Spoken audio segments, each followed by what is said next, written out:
उत्तराखंड में इस समय मौसम का मिजाज बदलता हुआ नजर आ रहा है। इस बीच हमारे साथ हमारे संवाददाता तुषार गुप्ता जुड़ गए हैं जानकारी के साथ। तुषार, उत्तराखंड में मौसम का मिजाज बदला है, कई जगहों पर बारिश और ओलावृष्टि का अलर्ट है। क्या कुछ पूरा अपडेट है मौसम विभाग का, कब तक ऐसे ही रहेगा? देखिए, बिल्कुल 9 अप्रैल से उत्तराखंड में हम्म। मौसम में बदलाव देखने को मिला है और मौसम विभाग ने भी पूर्व से ये अनुमान किया था कि इस तरह के चेंजेस देखने को मिल सकते हैं, क्योंकि पश्चिमी विक्षोभ यानी कि वेस्टर्न डिस्टर्बेंस देखने को मिल रही थी इस दौरान मौसम में। और ऐसा ही जो पूर्व अनुमान किया गया था, वो जो भविष्यवाणी की गई थी मौसम विभाग के द्वारा, वो सच होती हुई नज़र आई। और 9 तारीख से जो उत्तराखंड में बदलाव देखने को मिला, पहाड़ी क्षेत्रों में भारी बारिश देखने को मिली और वहीं मैदानी क्षेत्रों में ओलावृष्टि और तेज़ हवाएं चलती हुई नज़र आई।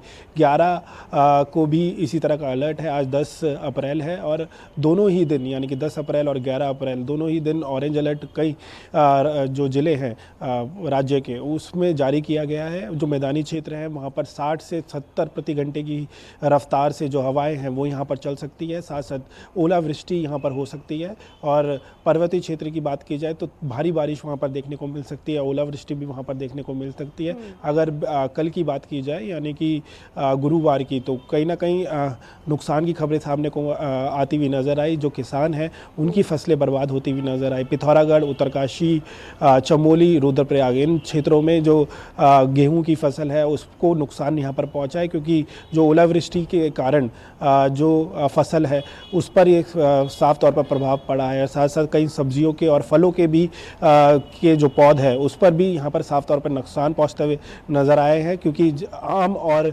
लीची के जो फूल है इस दौरान उगते हैं और ओलावृष्टि होती है तो उससे भी नुकसान यहाँ पर पहुँचता है। पिथौरागढ़ में कहा जा रहा है कि जो माल्टा और जो नारंगी है उसमें भी काफ़ी नुकसान हुआ है, उसके पौध को भी काफ़ी नुकसान हुआ है। और ये माना जा रहा है, कहा जा रहा है वहाँ के संवाददाता द्वारा कि जो इस बार लोगों को पिथौरागढ़ में नारंगी नहीं मिल सकती या फिर जो माल्टा है वो इस बार खेती नहीं हो पाएगी, क्योंकि उसके सीधा पौध को इस बार नुकसान पहुंचा है। तो कहा जा सकता है जो किसानों को इस बार भारी नुकसान देखने को मिला है। और जिस तरह से जो नंदप्रयाग में तस्वीरें सामने आ रही थी, वहाँ पर अत्यधिक अतिवृष्टि के कारण कई नुकसान हुआ है। जो सड़कें हैं पूरी नदियों की समान नज़र आ रही थी। जो नदियाँ और नाले हैं पूरी तरह से उफान पर पहाड़ों पर नज़र आ रहे थे। ऐसा माना जा रहा था कि जो मानसून है, जिस तरह मानसून में बरसात देखने को मिलती है वैसी ही बरसात अब देखने को मिल रही है। कहीं ना कहीं जो तापमान है उसमें गिरावट देखने को मिल रही है। जो मैदानी क्षेत्र में ये देखा जा रहा था कि 36 के पार जो पारा है वो जाता हुआ नज़र आ रहा था, और जिसके बाद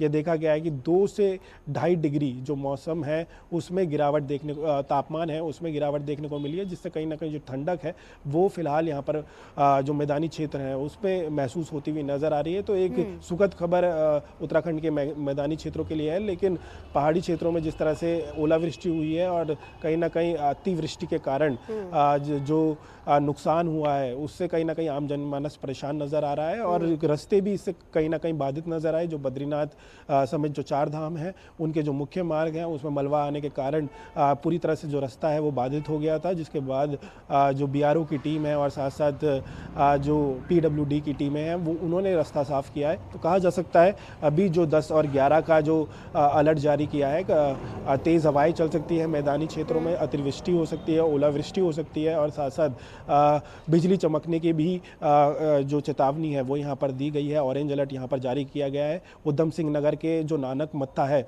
वहाँ पर कल देर रात बिजली गिरने से एक 40 वर्षीय व्यक्ति की मौत हो गई है। तो कहा जा सकता है कि ये अलर्ट जारी किया गया है और इसके हिसाब से जो प्रशासन है पूरी तरह से अलर्ट होता हुआ नजर आ रहा है। आपदा प्रबंधन को भी पूरी तरह से यहाँ 24 घंटे के लिए अलर्ट किया गया है कि अगर कोई भी इस तरह की स्थिति होती है तो पूरी तरह से जो आपदा प्रबंधन है इसमें अलर्ट रहे, क्योंकि आने वाले समय में 4 धाम यात्रा भी होने वाली है और मानसून सीजन भी शुरू होने वाला है। तो कहा जा सकता है अभी से प्रशासन पूरी तरह से तैयार नजर आ रहा और है, खासकर लेकिन चारधाम यात्रा जिस के तरह की मौसम मद्देनजर की चेंजेस हो यहाँ रही पर हैं उससे कहीं ना चुनौतियां जो है कहीं ज्यादा बढ़ती हुई नजर आएंगी।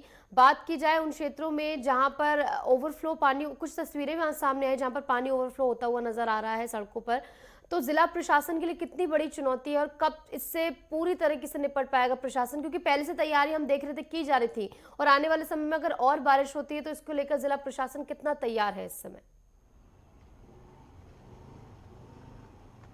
देखिए बिल्कुल, अगर उत्तराखंड के भौगोलिक स्थिति की बात की जाए तो काफ़ी बाकी राज्यों से अगर बात की जाए जो मैदानी क्षेत्र के राज्य हैं उनसे अलग है। तो ऐसे में जब अत्यधिक बारिश होती है, अतिवृष्टि होती है तो कहीं न कहीं जो नदियाँ और नाले होते हैं और गद्यारे होते हैं उसमें ये देखा जाता है कि जो बहाव है वो अत्यधिक बढ़ जाता है, वो उफान पे आ जाते हैं जिससे कहीं न कहीं जो मेन मुख्य मार्ग हैं, मुख्य बाज़ार हैं उसमें पानी पहुँच जाता है, मलबा वहाँ पर पहुँच जाता है, लोगों की गाड़ियों को नुकसान यहाँ पर पहुँचता है। साथ-साथ जो किसान हैं ऊपर के जो पहाड़ी क्षेत्र के उनके जो ज़मीनें हैं वो कभी-कभार बह जाती है और साथ-साथ जो सड़कें हैं वो भी इससे प्रभावित होती है। तो कहा जा सकता है कि जो प्रशासन है इस दौरान अलर्ट रहता है और चुनौतियाँ इतनी रहती है कि लोगों को यहाँ पर रेस्क्यू करना होता है उस दौरान कि जब अतिवृष्टि यहाँ पर दौरान होती है और साथ-साथ जो लोगों का नुकसान होता है उसका भी मुआवज़ा यहाँ पर देना होता है। अभी फ़िलहाल जिस तरह की जो परिस्थिति बनी है, जो किसानों को नुकसान यहाँ पर हुआ है, जल्द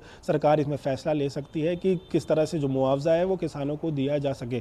तो चुनौतियाँ बहुत रहती है पहाड़ी क्षेत्रों में, जो रास्ता रहता है हमेशा से जब अतिवृष्टि होती है तो कहीं न कहीं वो बाधित हो जाता है जिससे आवाजाही पूरी तरह से रुक जाती है, जिससे मूलभूत सुविधाएँ जैसे जो खान-पान है वो उसकी भी जो चीज़ें हैं वो ट्रैवल नहीं हो सकती, जिसके कारण जो लोग रहते हैं गाँवों में उनको भी दिक्कतें यहाँ पर होती है। साथ-साथ जो बिजली की अगर कोई लाइन टूट जाती है तो उससे भी दिक्कतें यहाँ पर होती है। ये भी कल रुद्रपुर में दिक्कतें आई थी, तेज़ हवाएँ वहाँ पर चल रही थी 50 से 60 प्रति घंटा की, तो कहीं न कहीं 15 जो ट्रांसफ़ॉर्मर्स हैं वो वहाँ पर फूँक गए थे, जिसके कारण लोगों को बिजली की समस्या भी वहाँ पर देखने को मिली। देहरादून में भी 4 से 5 घंटे की जो कटौती है वो देखने को मिली बिजली की। तो कई समस्या पहाड़ों से लेकर मैदानी क्षेत्रों में देखने को मिलती है जब बारिश होती है। तो ऐसे में कहा जा सकता है कि अभी ये गर्मियों का सीज़न शुरू हुआ है, अभी थोड़ी-सी जो एक्टिविटी है बारिश की देखने को मिल रही है, जिससे कहीं न कहीं जो प्रशासन है वो परेशान नज़र आ रहा है। लेकिन जब मानसून होगा, जब कड़ी चुनौती सामने होगी तो कितना जो प्रशासन है वो इस तैयारियों को लेके आगे बढ़ेगा। जी, देखना होगा ये तो फिलहाल। ठीक है तुषार, तो कुल मिलाकर यहाँ पर जिला प्रशासन ने चुनौतियां तो कई हैं, लेकिन देखना होगा आने वाले समय मौसम का क्या कुछ रुख रहता है। बहुत बहुत शुक्रिया आपका जुड़ने के लिए और तमाम जानकारी हमारे साथ साझा करने के लिए।